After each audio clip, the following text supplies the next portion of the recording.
Let me tell you a secret. Eat, play and sleep. Sir English এত সহজ? কারণ তাকে ডেফিনিশন শিখতে বলা হয়েছে। আমি আপনাদেরকে গ্যারান্টি সহকারে ইংলিশ শেখাবো। Grammar, it's really boring for a lot of people, a lot of students. আসলে কি তাই? আজকে আমি একটা সিক্রেট বলতে যাচ্ছি আপনাদের। One of my student who wanted to learn English, সে আমার কাছে আসলো, বললো স্যার আমি গ্রামার শিখতে চাই, আমি ইংলিশে কথা বলতে চাই। এখন বলো স্যার কিন্তু আমি গ্রামার ভয় পাই। Tenses, modal, sentences, parts of speech, connectors, there are so many topics. এবং আমি যখন পড়তে যাই তখন অনেক বেশি ভয় লাগে, আমার বোরিং লাগে, আমি বুঝি না। তখন তাকে আমি বললাম, আজকে থেকে তুমি গ্রামার শিখবা না, আজকে থেকে তুমি ইংলিশের সাথে খেলবা, ঘুমাবা এবং খাবা। এই তিনটা, eat, play, sleep. Eat, play and sleep. যে তুমি খাবে, খেলবে এবং ঘুমাবে। কার সাথে? ইংলিশের সাথে। Sir how? সো আজকে আমি এমন একটা সিক্রেট বলতে চাচ্ছি যার ফলে আপনি ইংলিশ অনায়াসে শিখতে পারবেন। So let's dig deeper. Hello there, this is Asifur Rahman, the founder and English instructor of the Garden of English, where learning English becomes fun, easy and life-changing. So yup, আমি আজকে আপনাদের একটা সিক্রেট শেয়ার করতে চাই, যেটা হচ্ছে আমার একটা স্টুডেন্টকে যে ইংলিশ গ্রামার বুঝতোই না, বাট কয়েক মাস যাওয়ার পরে, 4 মাস 5 মাস যাওয়ার পরে সে ইংলিশে কথাও বলতে পারে এবং গ্রামার তার জন্য সহজ হয়ে গেল। কারণ তাকে আমি একটা সিক্রেট বলেছিলাম, সেটা হচ্ছে eat, play and slip.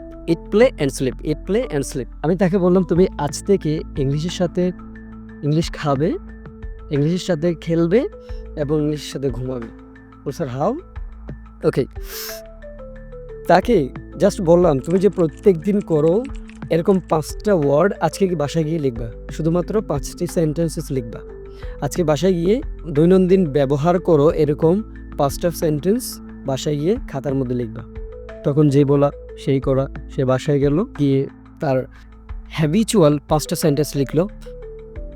I get up, I brush my teeth, I do ablution, I perform salah, and I have breakfast.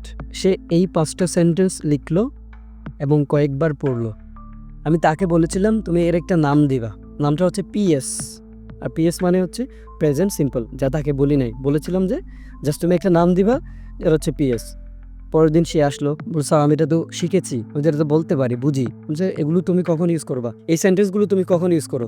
তখন বলো স্যার এই সেন্টেন্সগুলো আমি তখনই ইউজ করি যখন আমি আমার হ্যাবিচুয়াল অ্যাক্ট বা আমার জীবনের সাথে জড়িত যে কোনো কাজকে আমি যখন নর্মালি বলতে চাই যে কাউকে যে আমি এটা করি, বলি, পড়ি, তখনই আমি এই সেন্টেন্সগুলো ইউজ করি। তখন আমি তাকে বললাম এগুলোর নাম কি? বলো স্যার পিএস। পিএস? আমি পিএস এর পণ্যরূপ কি? বলো স্যার জানি না, আপনি দিয়েছিলেন। পিএস মানে হচ্ছে প্রেজেন্ট সিম্পল টেন্স। বলছে এটাই প্রেজেন্ট সিম্পল টেন্স? জি yup, this is called present simple tense. তারপরের দিন তাকে বললাম তুমি গতকালকে যে করেছিলে এই 5টা সেন্টেন্স বাসায় গিয়ে আরও 5টা সেন্টেন্স লিখবে, এর নামও দিবা পিএস বা PS2।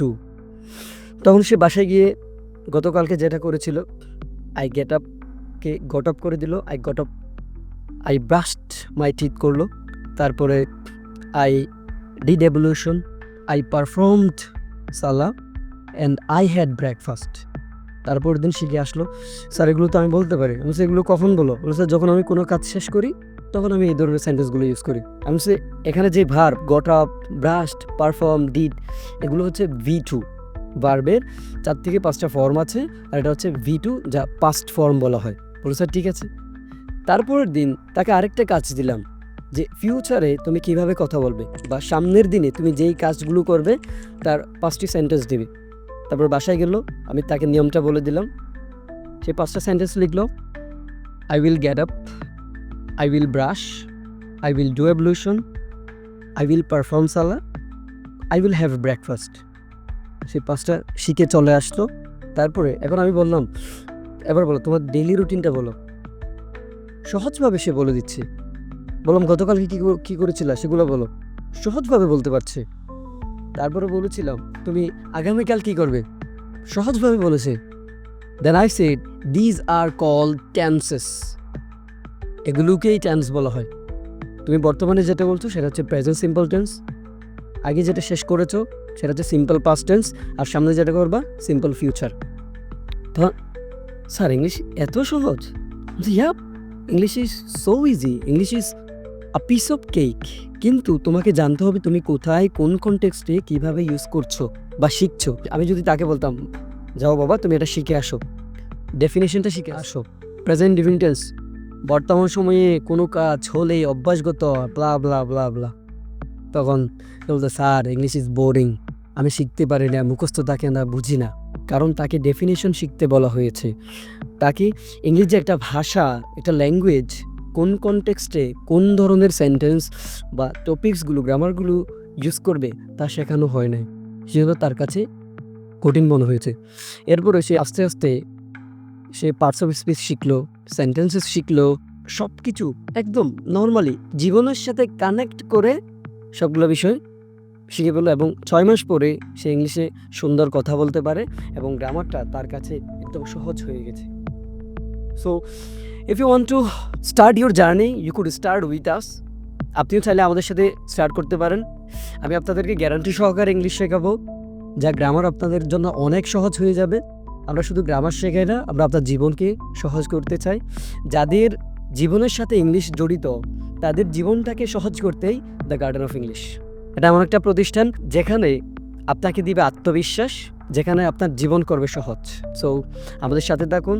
আমাদের কোর্সে এনরোল করতে নিচে দেওয়া নাম্বারে যোগাযোগ করুন। যাদের টোটাল একটা গাইডলাইন প্রয়োজন, বলে স্যার আমরা পারি না, আমরা পারবো না, আমার এত হিবিজিবি অনলাইনে ভিডিও দেখে এটা করে, ওকে ফাইন, নো প্রবলেমস। আমাদের আছে সুন্দর গাইডলাইন, যে গাইডলাইনটা ফলো করে আপনি আপনার ইংলিশকে ইমপ্রুভ করতে পারবেন, ইংলিশে কথা বলতে পারবেন, গ্রামারকে সহজ করে ফেলতে পারবেন, আপনার ভেতরে একটা গ্রামারের বাগান তৈরি করতে পারবেন।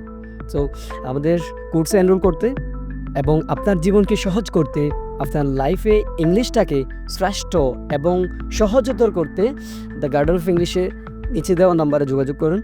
আসসালামু আলাইকুম ওয়া রাহমাতুল্লাহি ওয়া বারাকাতুহু।